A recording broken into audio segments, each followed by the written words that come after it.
Yeah. Welcome to Roger That Podcast. Your hosts for today's podcast are Galilea, Gonit, and Julia. and today we have a great opportunity to interview Jackie DiNardo, who is a varsity basketball coach at the Danbury High School. Welcome, Jackie. Thank you very much for having me.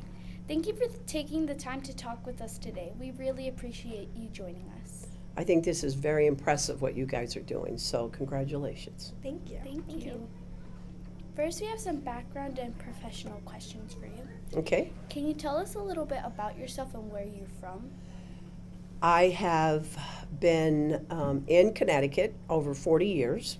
I've been coaching basketball over 40 years. I'm from Texas, where I went to school and played basketball for University of Texas for the legend Jody Conrad. And I'm here now and been coaching at Danbury High School for 39 years. I retired 3 years ago. And when I retired, I wrote a grant to come back to work. I was a principal over at Reach and Endeavor, and I wanted to get back over at Danbury High and work with the athletes. I got the grant, and now I am what they call academic athletic coach, or what I call it, the best way to call it is probably an academic athlete counselor. So I counsel athletes. I help them with the NCAA, I help them with eligibility. I run a class act, which is all about sportsmanship, and I take 20 of the best captains that are voted on by their peers to be in my group. And we do community service, we do official appreciation, we do all kinds of activities. They are now working on being a mentor to a person that, not necessarily about academics, but about mental health. So one of our big kicks this year is about mental health and how being an athlete and keeping up your academics can affect you mentally. So we do a lot of great things, and I work with the athletic director, Chip Salvestrini, and it's been a great 3 years that I've been doing this, and I'm happy and I love to work and love being here, so thank you. Where did you go to college and what did you study? I actually went to school. I am from Texas. I grew up in Texas, and I went to the University of Texas. And that's in Austin, the university. And if you guys didn't know it, they were actually ranked number 1 in the country for girls basketball. And they just got beat, unfortunately. But they are now going to start the NCAA tournament, and they are in the top 5. So they're one of the top teams. So I'm very proud of that. My major, I started out with being phys ed and health, and I didn't really feel like it was what really made me what I wanted to do. I mean, it wasn't really, the health was, but the phys ed, even though I love teaching and coaching and everything like that, coaching basketball and teaching phys ed, 2 different things. So I wasn't happy there. So I went back to college, got my counseling degree, and became a counselor, and I love doing that. I love working with kids that don't always have the opportunities, don't ever have, maybe their life was unfair, maybe maybe their parents divorced, or they lost a parent, and they just needed some support, and I really got into that. I married a police officer, Officer Bob DiNardo. Most of you may know them from Broadview because he was a school resource officer over there. And we lost him to cancer about 16 years ago, so I've been a widow, but yet I'm still carrying on that. I love working with kids that need that extra support, somebody that cares about them, somebody that that their life means something. So that's what my whole objective is, and that's why I work so hard even with the athletes. Get them to go to college, get them to make themselves better, make them so that they can take care of themselves and be independent. So those are some of my goals, and that's pretty much what I went through and got my education in. What is it like to be in the Hall of Fame for the University of Texas? It is the greatest feeling. I am very proud of Texas. Matter of fact, I'm going home to watch the first round of the NCAAs, and Texas should hopefully draw. I already paid for my ticket, so I hope they should draw a home game, maybe 2, and so I'm going to go down there and watch them. It's I love my life being a parent, a teacher, a coach, a counselor, a principal. Those are all great parts of my life, and I loved it. But it's just that little special part about when you go to a college and how you represent it. And my license plate says University of Texas. I wear the Longhorn on my neck. I'm just so proud of that school, and for them to induct me and for me to be a part of them and them to acknowledge what I did for them is a great honor. So I'm very proud to be a Longhorn. What inspired you to become a basketball coach? My coaches. Coach Jody Conrad really is the legend. She really got Texas off and going into earning the respect of being a high competitive program. But the other person that a lot of people don't realize I played for the Tennessee coach, Pat Head Summit. And she passed away from dementia, and there's a big honor coming out for her about all the greatness that she really started as a coach herself and what she has done for women's sports. And I played in the Pan Am Games and played for her. And so I had two great coaches that were very positive role models. And I think that's what inspired me to be a coach, because I want to be role model to my students, my athletes. And they inspired me. They're two different coaching styles. And I pulled a little bit from Jody Conrad, and I pulled a little bit from Pat Head Summit. And it was easy to connect with Jody Conrad, but it wasn't as easy with Coach Pat Head Summit, because I only got to be with her for a summer. But yet, after I started coaching, I realized how much of an impact she made on my life.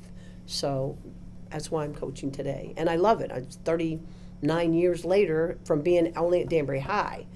I started coaching at Baylor University, moved up here, married my husband, coached 3 years at North Salem, coached 1 year at Broadview because I was having my first child.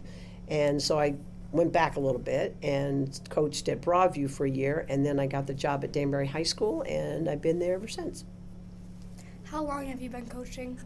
I would say it's probably, if I was to add all the years, 39, 40, about 43.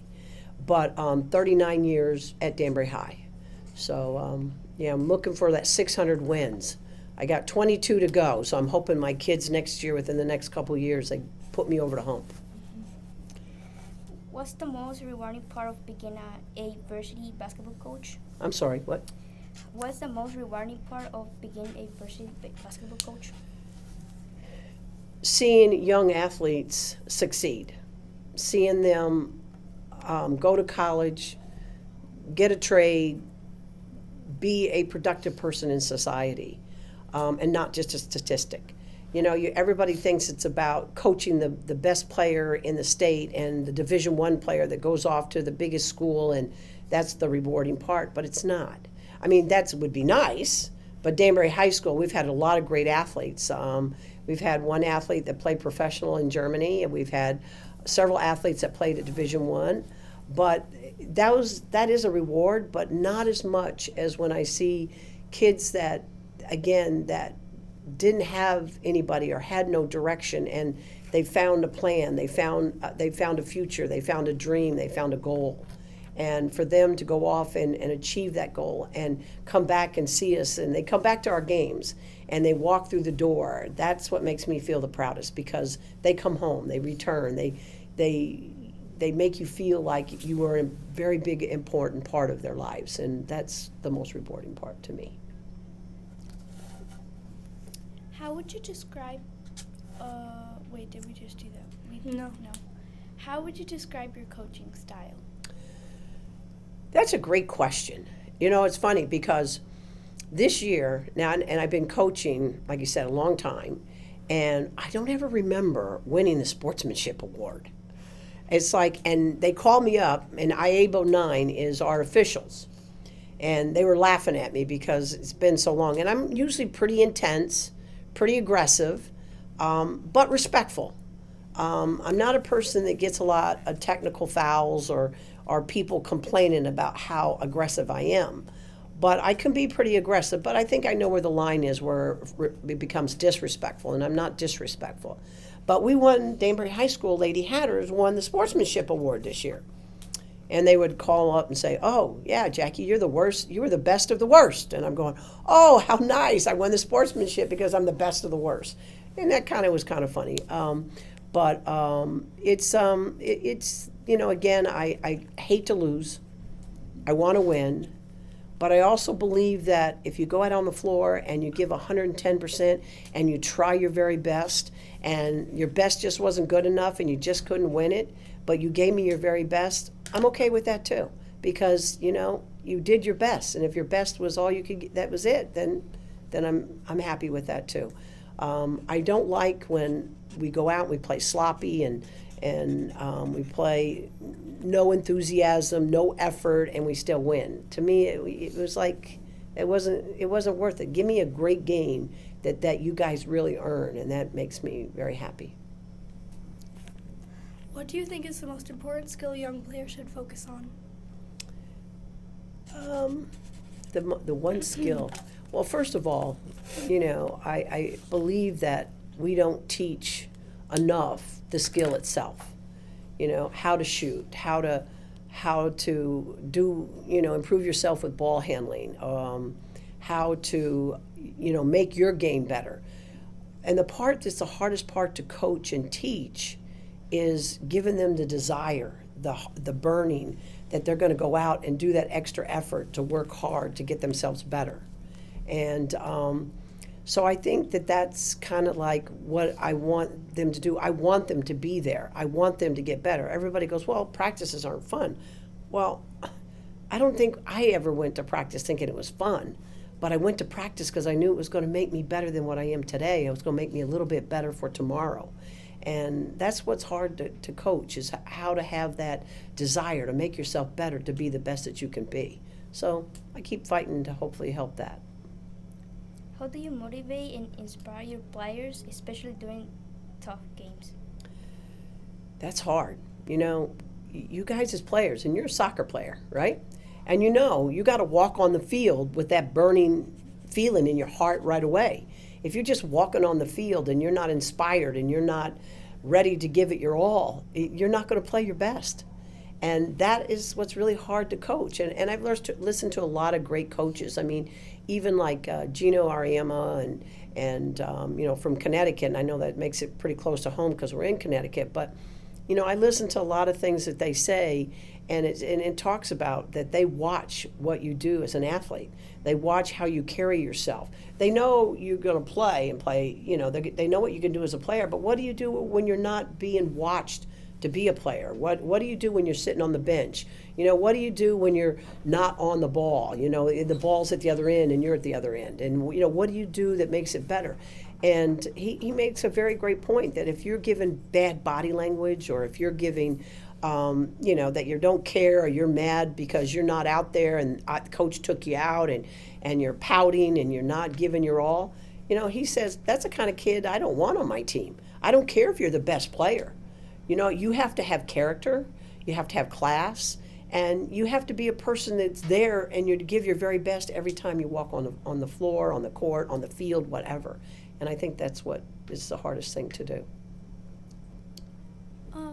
What kind of training drills do you do for your players? Well, it's kind of like a split.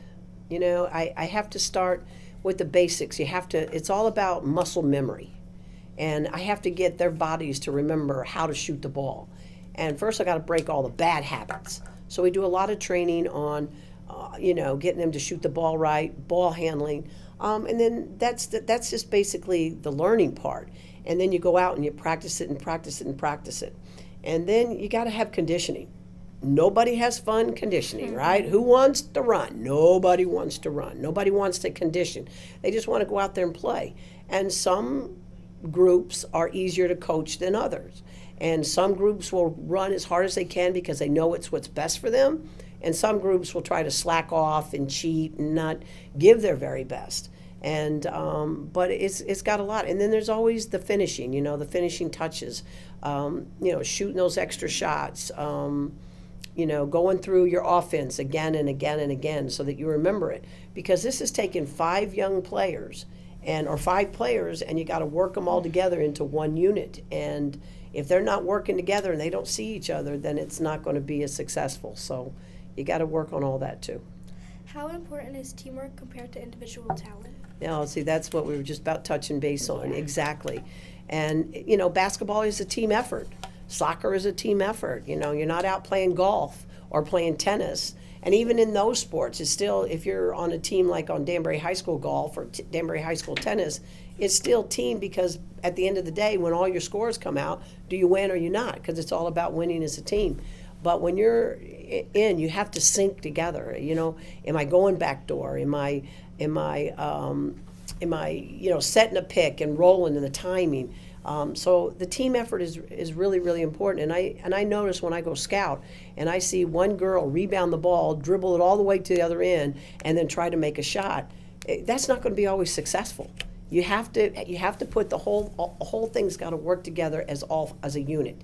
And if it's not working, you'll be successful. I'm not saying you won't, but you won't really achieve the ultimate goal of winning the championship or winning this or winning that if you don't put it together of all 5 of you working together. How do you prepare your team for big games?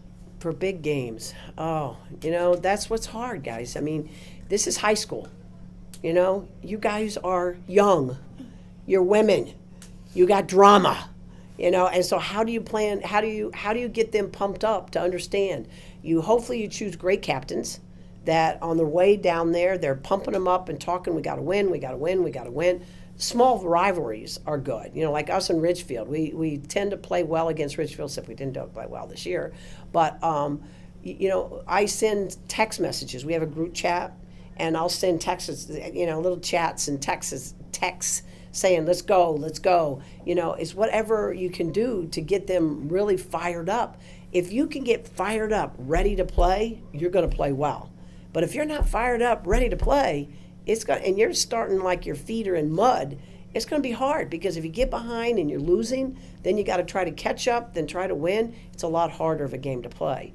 So, we tried the day before, again with the workouts and the preparations. We had a saying, we say, Danbury, and, we say Hatters go, and then we say family, and then we say something, kick butt, but we don't say but, so again, that's like a little thing that we try to motivate each other to be ready to play. It's tough. What does a typical practice look like? Well, you have to balance it. It has to be, we go about 2 hours. I try to go not any longer. Sometimes I will go a little longer. And it's basically working on the skills, working on the conditioning, trying to prepare them with the offense, learning what the other team does, and how do I motivate them to be able to play defense on them. So it's a little bit of everything, and then kind of winds up with, again, like extra shooting skills and things like that. What type of traits would you look for someone who wants to be a basketball player? What kind of trade school? Well, like traits, like characteristics. Oh, okay, traits. Okay. That wants to be well, we all know. You could tell a natural athlete compared to not. Me personally, it's hard to coach sometimes natural athletes, because they don't understand how hard it is to really work hard to make yourself better. They think what they're doing is good enough, and it's not. So you got to push the natural athletes. But then you have that one player that goes out and shoots the ball 500 times, or gives the extra effort to get themselves better, goes dribbles, go home and work on their skills. Those are the kids I love to coach, because they're trying really hard to get better. And they usually do get better, and they usually pass the natural athlete because they work so hard to get where they are, and they continue to have those great skills to want to get better. But the traits it's kind of like, when you go to take a test, and you got the teacher and he passes out, and you studied for that test for 3 hours, And then you got your partner right next door said, oh, I went home, I studied for a whole 30 minutes. I can't believe I studied for 30 minutes. And then you take the test and you're sitting there thinking, I'm going to kick her butt. I'm going to make a great grade. I'm going to beat her on my grade. And then you get the papers back. She makes 100 and you make a 90. How is that possible? You know, you studied 3 hours, you studied 30 minutes. And how is it that that's just the way it is? It's just that trait that they're able to learn easier and they're able to, hold that information in. It's the same thing with an athlete. And some of them have to work a lot harder to get as good as they want to be. But those are the kids that are going to be successful because they know how to work hard. Have any of your players made it far in life or play in any big leagues? I've had several kids that have played in Division I school. Had one that went to Fairfield U. I had a kid that went to Boston College, BC, right? I've had a lot of kids in Division III, a couple kids at WestCon. I got a kid at WestCon now. I got a couple other kids that are out playing Division III. And it doesn't really matter if it's like a Division I, II, or III. The fact is they're playing, and they have achieved that goal to play. And then I've had one player, like I said, she went into professional basketball and played overseas. And that's kind of neat, And so have I had that one player that, actually went to one of the big, schools that's in the top 5 and be the best player out there? No, and that's okay. There's only one winner. There's only one state champ. But there's a lot of success that comes out of it, not just always being the state champ. So, but I've had a few. Now we have some middle questions for you. Okay. What was middle school like for you, and what are your favorite middle school memories? Oh, my goodness. That goes way back for me. You know that. You know what? It's funny. I started playing basketball in middle school. And I guess the greatest memory I'm going to give you is that our middle school, and I was at Texas. It was in a little town called Azle, Texas. And we used to play basketball. We didn't have a gym.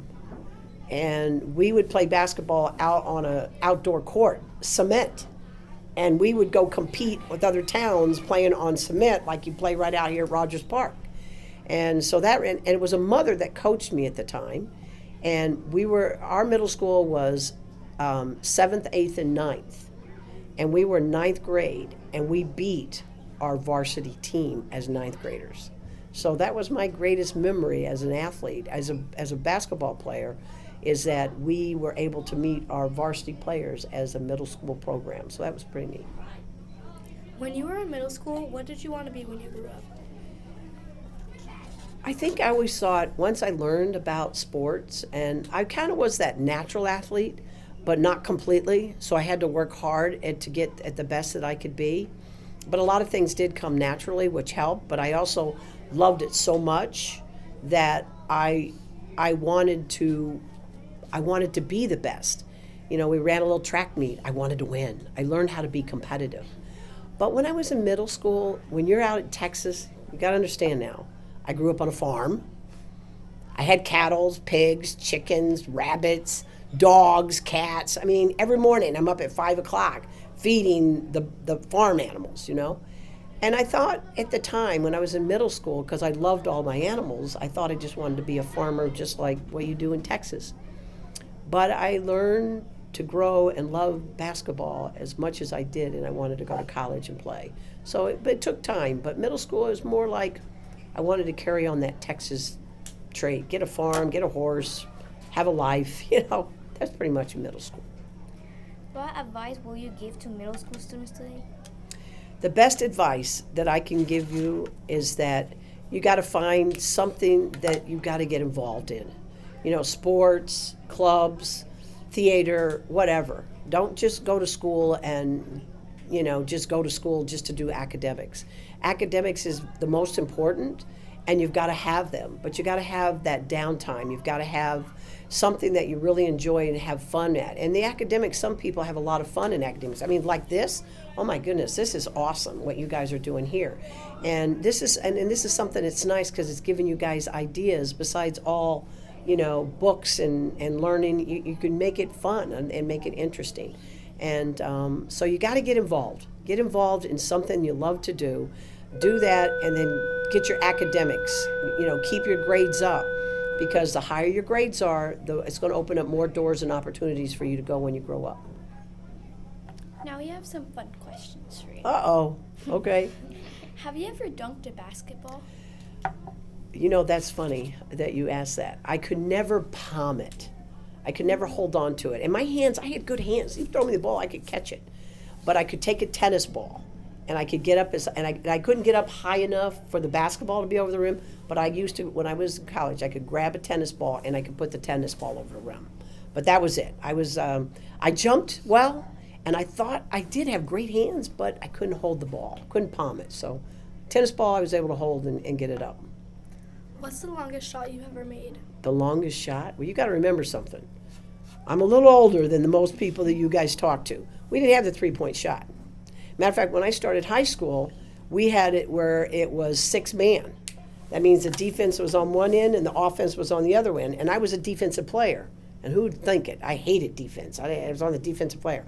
But then when I was a junior, they flip-flopped me, put me on offense, and then my buddy had to go to defense, and she wasn't too happy. But that, we couldn't, the longest shot, I mean, it wasn't about that. My thing was, because I was a post player and I was inside, and I was the one that did all the really short shots, mine was not about long and length. Mine was about how I could get around people that were taller. The tallest woman I ever played against was 7 feet tall, and she was a Russian. Can you imagine? You think length of the shot was going to matter? No, I had to learn how to get around her. I couldn't go over her. She's going to make me block my shot. So I got very creative in my moves. I did the reverse, I did this, I did that. That's kind of what my statement or who I am. I was more to see how many times I could jump, get a girl to jump up and down by my head fakes and things like that. And that kind of was who I was, not so much about the longest shot. Have you ever made a buzzer beater? A buzzer beater, wow. You know what? I really don't know. I mean, I was on offense. I would think that somewhere in there I might have, but I think I was just so excited that we won, I don't even remember if that I ever had one. I've been coaching where I've had some buzzer beaters. I've had some kids that have shot by coaching, and we've won games because of that, and that's a great feeling. Whew. Like you're sitting there and you're just so intense, and you can't get out there and you can't shoot it, and your girl's about to shoot it, and you're sitting there and you're watching it, and it's in the air, and it looks like it takes forever to get there, and you're going, oh, please go in, please go in, oh, please go in. And when it goes in, whoa, it's like this power of energy just goes crazy. Okay. How many points did you score in your college career? I think the most I ever scored was 40. And I was averaging about 16, 17 points a game. But I had a great coach. She was a type of person, sportsmanship has always been important. And when I would break my record, I think it was 38, and then I finally had 40. And if we were really beating the other team, she took me out, because sportsmanship meant more to her than me getting 50 or 60 points. And that taught me a lot of who I am today, too. With the class act and with sportsmanship at the high school. So it really means a lot to me. So, but high school, I was averaging 32 points a game. So, but college was a little different. So now we're moving into some of these like this or that questions. Uh-huh. So the first one is Dunkin' Donuts or Starbucks? Oh my goodness. Oh my goodness. Dunkin' Donuts. 3-pointer or slam dunk? Slam dunk. I'm a post player. Gotta go slam dunk. Basket or assist? Oh, that's tough. They used to call me, I don't know if I should say, they used to call me the black hole. You know what that means? That means when the ball's passed in, it's not coming out.